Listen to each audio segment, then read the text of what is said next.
السلام علیکم ورحمۃ اللہ وبرکاتہ۔ نحمدہ ونصلی علی رسولہ الکریم، اما بعد۔ معزز سامعین، اللہ رب العزت کا اپنے بندوں سے ایک مطالبہ ہے کہ میرے بندے دنیا میں زندگی گزار کر آتے ہیں تو کس کے لیے جیتے ہیں، کس کے لیے مرتے ہیں؟ اپنے اعمال کو سر انجام دیتے ہوئے، اپنی ذمہ داریاں ادا کرتے ہوئے ان کا مطمع نظر کیا ہے، ان کے دلوں کی کیفیت کیا ہے؟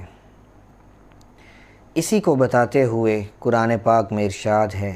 لن ینال اللہ لحومها ولا دماؤها ولکن ینالہ التقوی منکم،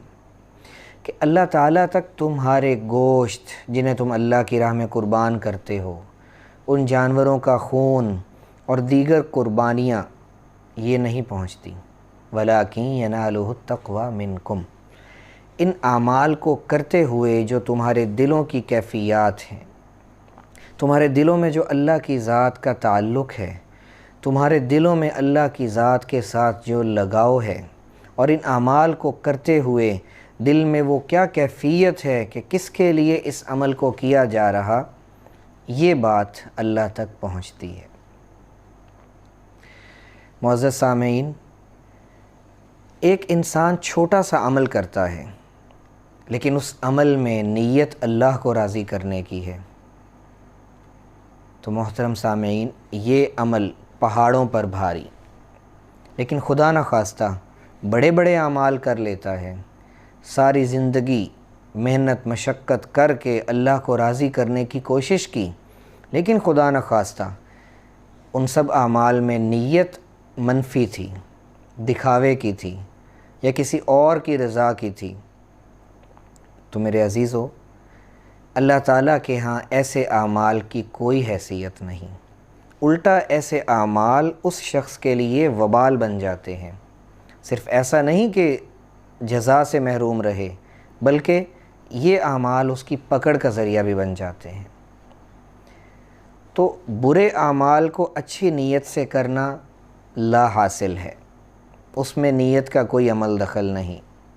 اس سے کوئی فائدہ نہیں، خواہ کتنی ہی اچھی نیت سے کر لیں۔ اسی طرح اچھے اعمال کا اجر بھی تبھی ملے گا جب ان اعمال میں اللہ کی رضا کی نیت ہوگی، یعنی اچھی نیت سے وہ اعمال کیے جائیں گے، تبھی ان کا خاطر خواہ اجر ملے گا۔ تو اعمال میں نیت کی اتنی زیادہ اہمیت ہے کہ امام بخاری رحمہ اللہ نے انما الاعمال بالنیات وانما لامرئ ما نوی،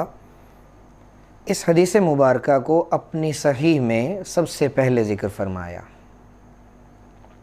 اسی طرح اور کئی محدثین اور کئی فقہاء کی یہ چاہت رہی اور انہوں نے اپنی کتابوں کی ابتداء میں اس حدیث مبارکہ کو ذکر کیا، کیونکہ یہ بنیاد ہے۔ ساری زندگی بھی اللہ کی راہ میں جان نچھاور کر دی جائے، طرح طرح کی قربانیاں دے دی جائیں، لیکن اگر نیت اس کی رضا کی نہیں تو پھر ان اعمال کا کوئی فائدہ نہیں۔ تو دنیا میں تو بعض اوقات ظاہر پہ فیصلہ ہوتا ہے، لیکن اللہ دلوں کے حال کو دیکھتا ہے۔ اب ہم سب نے یہ بھی دیکھنا ہے کہ ہم دنیاوی زندگی گزار رہے ہیں، اس میں ہمارا طرز عمل اللہ کے ساتھ کیسا ہے، جو کچھ بھی کرتے ہیں کس کے لیے کرتے ہیں۔ اس کے ساتھ ساتھ یہ دیکھنا ہوگا کہ اس اللہ کو راضی کرنے کے لیے جس ذات بابرکت کی پیروی شرط ہے اور لازم ہے، اس کے ساتھ ہماری دلوں کی کیفیت کیسی ہے، کہ حضور صلی اللہ علیہ وآلہ وسلم کی سنتوں کا ذکر آئے، آپ صلی اللہ علیہ وآلہ وسلم پر درود و سلام کا موقع ہو تو ہمارے دلوں کی کیفیات کیسی ہوتی ہے، یہ بھی ہم نے سوچنا ہے۔ اور اس کے ساتھ ساتھ مخلوق خدا، کہ اللہ کہتے ہیں الخلق عیال اللہ، مخلوق اللہ کا کنبہ ہے،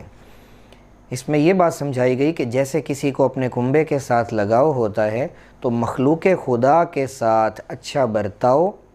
اس سے اللہ بھی اسی طرح خوش ہوتا ہے۔ تو اب یہ بھی دیکھنا ہوگا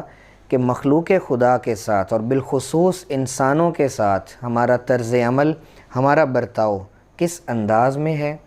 دلوں میں کیا کیفیات ہیں، اور ظاہری طور پر ہم کیسا طرز عمل اپناتے ہیں۔ کہیں ایسا تو نہیں کہ ظاہری طرز عمل میں اور دلوں کی کیفیات میں زمین آسمان جتنا خلا ہو۔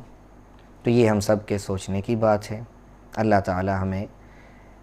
ہر عمل میں اپنی نیت کو خالص کرنے کی توفیق دے۔ والسلام علیکم ورحمۃ اللہ وبرکاتہ۔